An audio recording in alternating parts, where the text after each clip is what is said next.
Hi. Hi, sir. Hi. Good evening. Good evening. Sir, it's 5 now. I think we can start. Sure. Yeah, I'm Apsara.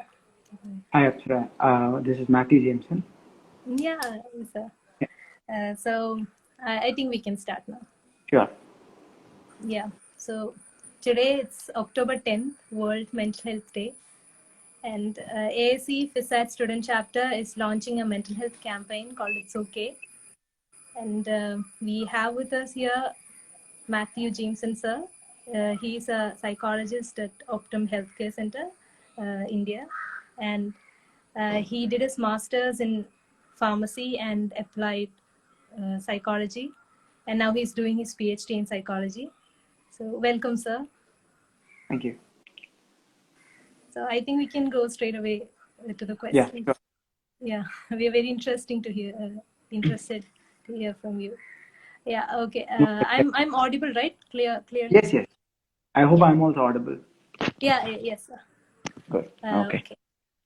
So the first thing I have to ask you is, what made you choose psychology as your career? Okay. So, coming to psychology as a career, it has been a very twisted path for me because I didn't start with psychology, but I think as you introduced me, that I did my master's in pharmacy, and then I came here, right? So it was like after I did my pharmacy and stuff, uh, there was always interest there to do psychology, or there was always interest towards the subject of psychology, and uh, somehow it was like I wanted to do that. I wanted to get try at least, like even after completing my masters, I always had a desire like to do something related to psychology, and I started doing it. And I'll tell you, right after I did my masters in psychology, it has things have been very much different. So I really hope, like if I get a chance, if I had a chance, I would just go back all the years and undo all that I've studied and just go directly to psychology. So I think I've lost many years going after other streams and other courses where if I've started with psychology, it would have been much greater. Yes, sir. That's interesting to hear. Yeah. Okay, so now in the current scenario, this lockdown, this pandemic, we're all so stressed right now. So, Mhm. how does that affect mental health in general? Okay. So we need to understand first, the first thing is actually in India, the rate of depression is very high, right? Yes. Even though it is diagnosed or not diagnosed, it is very high. So Mm. added to that, when the lockdown was imposed, so we need to understand that when the lockdown was imposed, it was not just about isolation, it was about people losing jobs. Uh, Yes, absolutely. the people who had business were like facing a lot of issues. They were losing a lot of money, all the investment they were losing.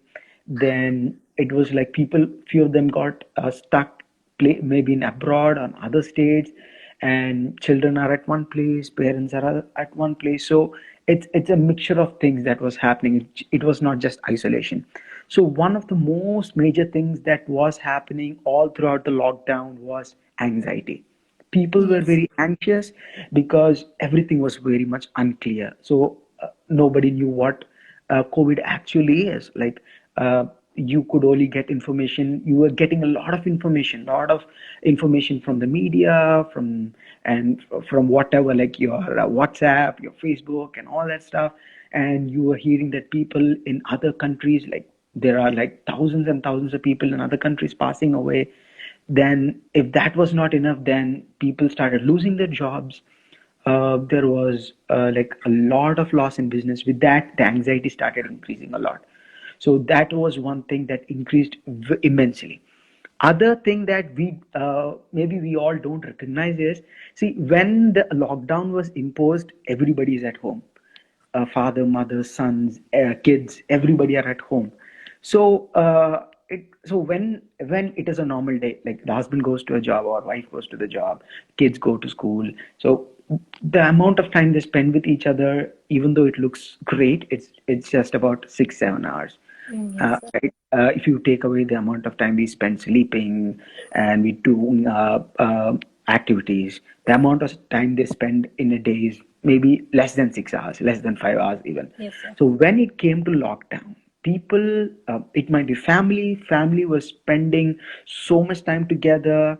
Initially it was like, wow, it's so great, we can make so much, we can make different foods, we can eat, we can enjoy. But after a week, after 10 days, after 20 days, there are so many interpersonal relationship issues that started popping up Yes.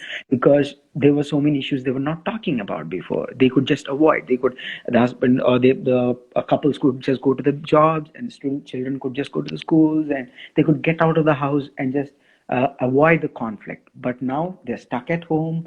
Everybody has to face each other. There is no way of avoiding it. So apart from just the mental issues, I think the interpersonal issues have also increased a lot. I think the saddest part of that was that I think you might have heard that there was a lot of what you say, uh, uh, abuse cases that were reported. A Yes. lot, there was a higher percentage of abuse cases that were reported during the lockdown, right? Yes, sir. So now we are months into this, and Mm. I hope things are getting better. Or do you think it will go worse? I think the worst part is done. I believe so because Yes. right now people are much more. There a lot of freedom is there. People, so many like the jobs. I mean to say that it might get better. Things have gone bad. People have lost jobs and stuff, and things have happened. I think things are going to get better. And in regards to mental health also, people, like, when, like, the major issue is, as human beings, we are not created to be isolated. So isolation is a punishment. So you put people in prison, that is isolation, right? You punish them. So Yes. human beings are not made or created to be isolated. So that was actually a big punishment. Like, it was kind of a punishment. So anxiety and depression and all these issues started rising up.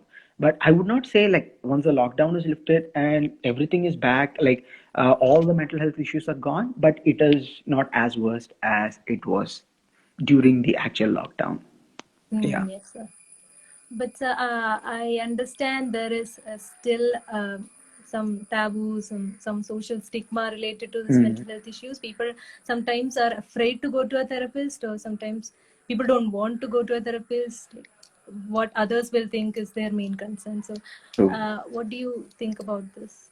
Yeah, still the taboo is there. Like, even when we were kids, we heard about that, and we never heard about a psychologist or psychiatrist. Only thing we Yeah, heard was people used to call that a mental hospital, or yeah, they used to say, if you're crazy, you go to a, if you're crazy, you've gone, like, real issues, that is when you go to a psychologist or a psychiatrist. So, and the thing was, like, many people still don't know the difference between a psychologist and a psychiatrist. So yes. there is still that kind of Uh, taboo is so, there. can you And explain more about yeah. the difference So, between right. Cool. psychologist, psychiatrist, I'll both? just explain that in a very brief way. So, a Okay. psychologist, to explain that in a very simple way, a psychologist is someone who uses therapy. There are various kind of therapies. That most important is the talk. All Most of it is all talk therapy. It's what you call as counseling, and stuff. Right? We don't use any kind of medication. So we do have a different, psychologists do have different kind of models of working, theories. They work on basing on various kind of theories, and various kind of methods are there. It could be CBT, it could be DBT, and all that stuff. But we don't go to medication. And again, see, psychologists do meet with people who are facing stress, anxiety, performance issues, lack of motivation, and then there are really clinical stuff like depression, then people who have OCD, then people who have suffering with other kind of mental illnesses. Then you come to a psychiatrist. A psychiatrist is a person who is certified, or who is the right person to give you the medication. So psychologist does not give you any kind of medication, and psychiatrist is the right person to give you medication, right? Yeah. So you can never. I believe that a psychologist and a psychiatrist are a team. You can never say I don't need a psychiatrist. Psychologist enough, and a psychiatrist can never say I don't need a psychologist. I am enough, right? So it Yeah. is a team. They both are mental wellness experts, and I think both of them are working for the same thing, but in a very different way. They are taking different routes. They're taking different vehicles to reach what is supposed to be what is ideal, but they are taking different routes. So I hope you understood a basic difference between a Yes, psychologist sir. and a Yes, psychiatrist, sir. right? Basic Yeah, one. that is a Okay. confusion for many people out there. Yeah.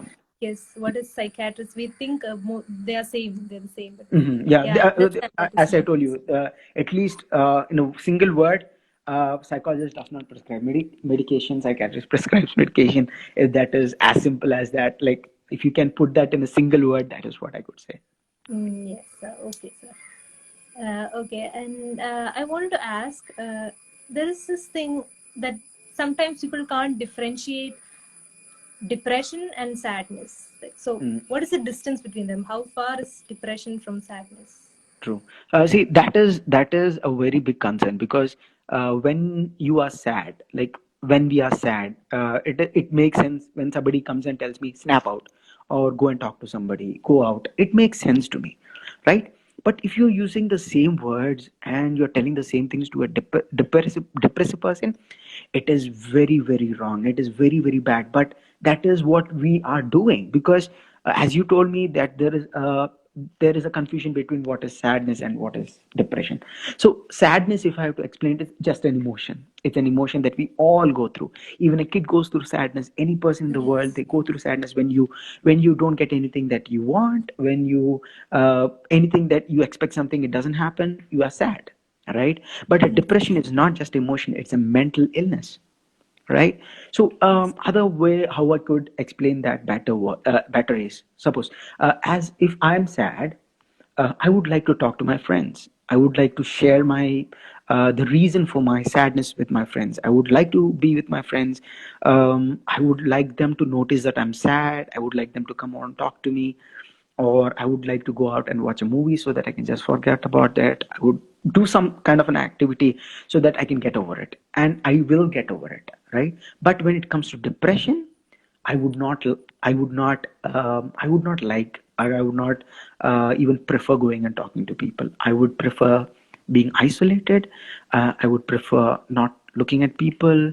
So when I'm talking about depression, persistent sadness is just a part of it. Okay. So when I'm saying depressed, I'm sad, but it is very persistent. And I'm not just sad. There is a lot of loss of appetite.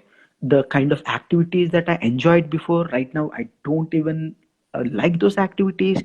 I don't want to spend doing anything. There is a low self esteem, right? There is a lot of loneliness. There is a lot of hopelessness. All of this come into depression. So when we don't understand the difference between this, what we tend to do is we kind of become what you say we kind of become harsh towards people who are depressive. So when you find a person who's depressive and the family comes and tells, hey, why do you sit like here like this, why are you just so gloomy, just get Yeah. out, go talk to someone, what is the reason? So other thing is, when you are sad, if someone comes and asks me the reason why are you sad, I can give you a reason. I can say, see, this is what that person did to me. But when you go and ask a depressed person what is the reason, that person would not be able to give you a particular reason. That per, you Even though the person gives you a reason, after a few minutes of time, even that thing gets solved, still the person is depressed because it is not on that. He or she is not able to find the reason, right? So when we don't understand that, then we keep on like pondering the person, what is the reason, tell me what is the reason, what is the reason? If there is no reason, why are you like this? Come talk to somebody, come eat this, or come, let's go to a movie. They feel that people need to just snap out of it, but that does not happen, right? So I think that is a basic difference between sadness and depression. Yeah, that is a very important thing that we should understand to True. differentiate both. Yes. So, Yes. so what if a friend comes to us and talks about these things, about if they are trying to open up to us about their personal stuff, about if they are having any suicidal thoughts or something like that, how are we going to deal with it? So the The best first thing we thing. say is, yeah, Mhm. yes. Yeah. Yeah. Please. Please. You're No, asking the me. first thing we say will impact them a lot, like how we approach them after that. So, Mhm. Yep. So, what you can do as a friend is, the thing is, you can listen. First thing is just listen to that person. Don't don't go to some kind of a conclusion. Don't give any suggestion. The best thing you can do is just listen. Listen as much as you can. Be a active listener. When you listen, that person feels better. When you start listening, as a psychologist also, we are taught one of the most important thing is we need to listen more than we talk. So I think as a friend you can do that part by just listening to that person. Let that person express whatever is happening in his life, in her life. Then what you can do is guide that person to the right people. If it's in your school or in your college or in your office, you have a counselor, or if you have a wellness coach, just lead that person towards them. Now, push that person towards them. So if it's not just that, if you, as you asked me before, if a person has suicidal tendencies, what do you do? See, yes. there are so many local, like for your local place, you have a number that you can contact. In I'm sorry for that. In case uh, in case you find someone is having that kind of a suicidal tendency, you have some hotline numbers that you can connect, and there are services that are available. You can just Google that, and you can find various kind of numbers, and you can just give that number, or you can call that number and ask your friend to speak to them. Mm. The best thing is direct them to the right people. That is very Mm. important. First, listen to them, and second thing is direct them to the right people. Yes, Yeah. okay. So, for adults or for teenagers, I think they are able to identify that they are having some kind of problem if they don't know exactly what it is. But Mhm. what about children? Isn't it common for children to, and how do they deal with that? And how do Okay, when it adults identify something is bothering their child? okay, when it comes to children, I think the child is not no is not in a stage where he can identify what is happening to himself. Even adults and adolescents are not even many times, 98% of the time, people are not aware about what kind of issue they are facing. So the best Mm. thing in case of children is the school teachers and the parents. That's what they need to identify. Like when they find that the behavior of the child is kind of abnormal, not something that they have observed like before. Parents have been seeing them since they are kids, right, babies, right? So when they find that the child's behavior is a little off, or the child is reacting in a very negative way, or the child is trying to like uh, uh, is not is not what he or she used to be. So that is the time, I think, even that kind of a doubt, when a parent gets that kind of a doubt, it is best if the parent can take the child to a psychologist, right? So even if it's a doubt, there is no harm in taking to a psychologist, because the psychologist is just going to talk to you and will be talking to your child, and will understand what is if you are right. So you are not going to lose anything, the parent is not Mm. losing anything, right? So it is good that if the parents can take them to a counselor and just tell the counselor, see, this is what I've observed, so we want your help. So if there is some kind of concern, I think the psychologist would be the right person to help you out. And if there is no concern, good, the psychologist will certify that, he'll say no issues, you can, it's good, your child is Mm. all good. So its best thing is, when you identify, take him to the counselor. So that is the best thing any teacher or parent can do. Mm. Okay, sir. Yeah. Yeah. Okay. Then, what about panic attacks? And a lot of people have asked me about when I said I'm going to interview a psychologist. Hmm. So they want to know like how Okay. to deal with panic attacks. Okay. Mostly So yeah. adults are concerned about, having Okay. frequent panic attacks. Yeah. So, so panic attacks. This is a very big topic. But Mm. as you asked me, what are the ways that you can do that? I won't go into explaining about panic attacks and stuff, but Mm. Okay. I'll talk about 2 3 ways that can help during panic attacks. Mm. So, when there is a panic attack, it can be different for different people, right? But Mm. what you can do, anybody with a panic attack can do, is when they feel that that attack is somewhere near, they feel that I'm starting to panic.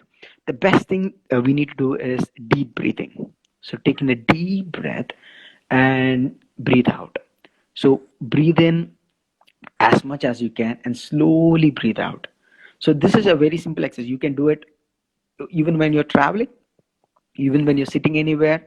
That's the most important thing you can do, right? You can just sit Mm. and you can take in the deep breath and just release it. So one more thing that we can add to that is, when you take in a deep breath, try to just flex your fists with the deep breath, and when you're releasing the breath, slowly try to release your fist with that. So when Mm. you take that deep breath, it actually helps to relax. Like, what happens in a panic attack is you're actually going into a fight or a flight mode, right? So you can't, when you're taking a deep breath, it is actually a relaxing breath, right? When you take a deep breath, at the same time, you cannot be tensed. You cannot be tensed, and you cannot be still taking a deep breath. Yeah. So when you're taking a deep breath, is actually a reverse feedback you're giving. You are telling the mind, cool down. There's nothing. That's nothing happening. Everything is under control. Just relax, right? So the other thing you can see other thing that you can do is just more simpler. That is something more, even more simpler, is just sit down wherever you are, or just try to get yourself some kind of a place where you can sit, or just kind of lean on something. Just close your eyes and just assure yourself.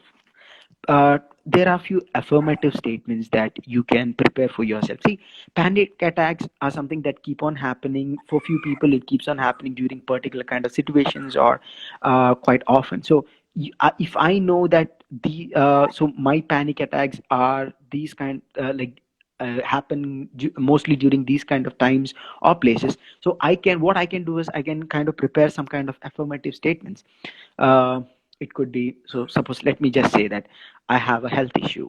It might be related to my heart or something, right? I'm just giving an Mm. example. Okay. So then I after that, when because of that heart issue that I have, whenever um, like when I'm out and the situation is very stressful, the work is very stressful, I kind of start panicking. I start panicking. I start feeling worried. I just get that kind of doubt where, oh no, this is not good for me. I'm going to get one more attack. And even before I get any kind of an attack, I'm actually in that panic mode. Even before I Mm. get a heart attack, I actually get a panic attack, right? So what I can do is I can build up a affirmative statement for myself, saying like, I'm cured, I'm healthy, I'm fine. It's I'm going to be very much fine. I'm just fine. I just need to relax, right? Oh, it can be just one or two words or one or two sentences that you can just close your eyes and just repeat those sentences for yourself, affirming yourself, telling yourself it's all right. It's all right. It's simply like telling a kid, right? If you have been a kid, they kind of get when without any kind of reason, they sometimes start crying, they get scared.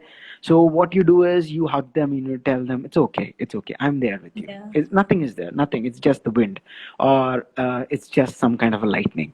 So that's the same thing you do for yourself. You just hug yourself, you just calm yourself, relax yourself, and tell yourself it's okay, everything is under control. I'm doing fine, I'm just going to be okay. This is just going to be in 2 3 minutes, I'll be fine. So when you can assure yourself in that kind of a way, that will really really help you, right? So these are things that you do when you get a panic attack. So but there are a number of things that you can do even before getting a panic attack. So number of ways you can prevent it, that is by developing a proper lifestyle and all that stuff. So I don't want to go into those things, and like it'll go into a lot of explanation, right? Yeah. Okay, so actually, I wanted to ask about how to, how the lifestyle and food habits and this Okay. that will affect, that can Okay. balance our anxiety or that comes in a way. Okay. So, to explain that, I'll tell you there are, as I've told you, psychologists have kind of approaches, right?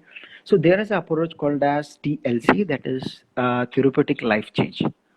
Therapeutic life change. So, when you are facing some kind of a mental issue or mostly a mental issue, uh, we always think about, okay, what kind of medication should I take?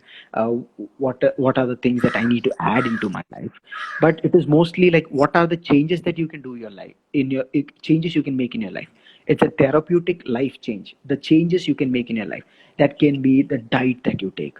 So it's not about just the quantity of food you're consuming, the quality of food, right? And one of the most important things is omega 3 fatty acids. We need to consume that, and then you need to take your. I think during this time of COVID, people are taking vitamin C, vitamin E, D, and K. That is very good actually. And I think that these are things that even before COVID, we should have taken care of those things.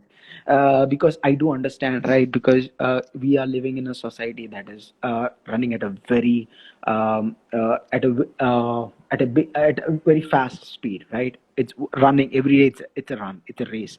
So because when you realize that my diet is not actually good, it's not perfect, then it's good that you can start taking supplements at least, right?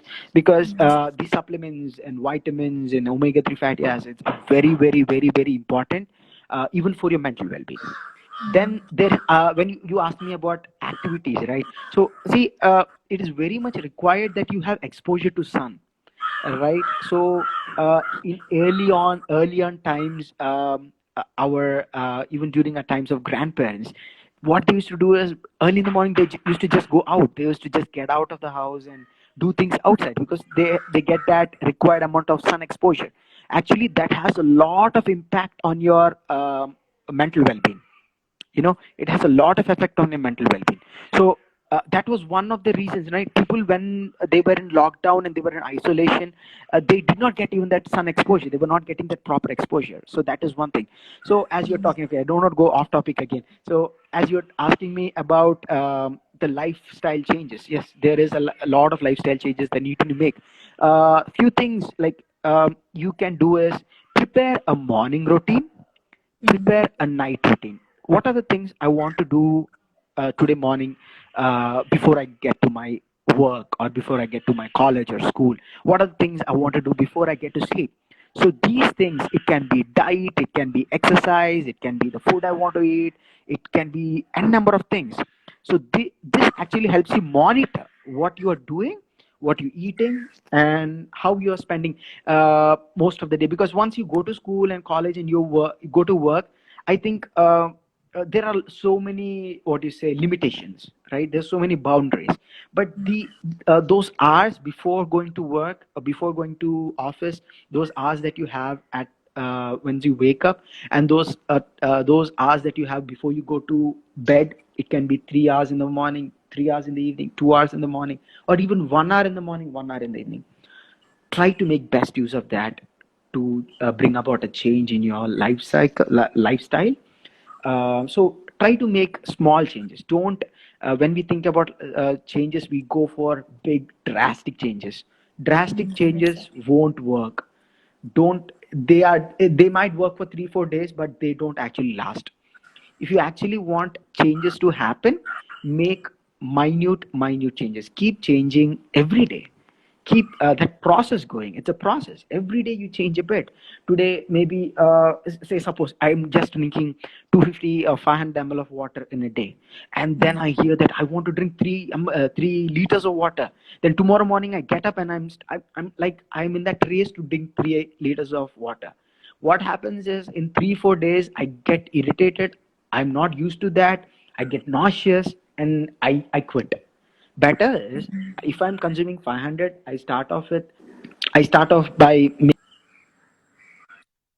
making it a liter, then maybe a 1.5, then a 2, then a 3. I'm just giving a basic example, right? So this is how we can make changes. Changes should be minute, small, steady. Don't go and make drastic changes because you won't be able to hold that on for forever. Yeah, Okay, sir. Thank you, sir. That was very helpful. yeah, great. It's already 5:30, so I think if the viewers have any questions, they can put that in the comment box. Yeah. It was wonderful to have you, sir. Thank Very you so informative, and yeah, I think we all learned a lot from much. you. Okay, So the thank you. basic things that we didn't know. Thank you so much for that. Great. So Yeah. one thing I would like to add before I Yes, end sir. my this Yeah. thing is like, so you have asked me about the taboo and are people willing to go and meet a counselor? I think that can be Yes, sir. changed. That can be changed if you start act if schools, colleges, and institutions start acting on it, right? If schools Yes, and sir. colleges have counselors, and if the and it should be made mandatory, for the students, it should be mandatory to go and meet a counselor, because you told me, like, in a school, in a college, I would not go and meet a counselor when nobody's meeting, because I don't want my friends to think that I'm crazy, or I don't want my Yes, friends sir. to name me, right? So what I need to do is, what schools and colleges can do is they can make it mandatory, so that the school children and the college students are used to going to a counselor. What happens later on is, when any of their family members are going through some kind of issues, because they have already met a counselor, they would say, mommy, daddy, or someone, see, like, it's very good to go and meet a counselor. I have met a counselor many times in school, so it is a very good thing to go and meet a counselor. See, because I'm working in MNC company where we meet all the agents, right? We meet all the associates there.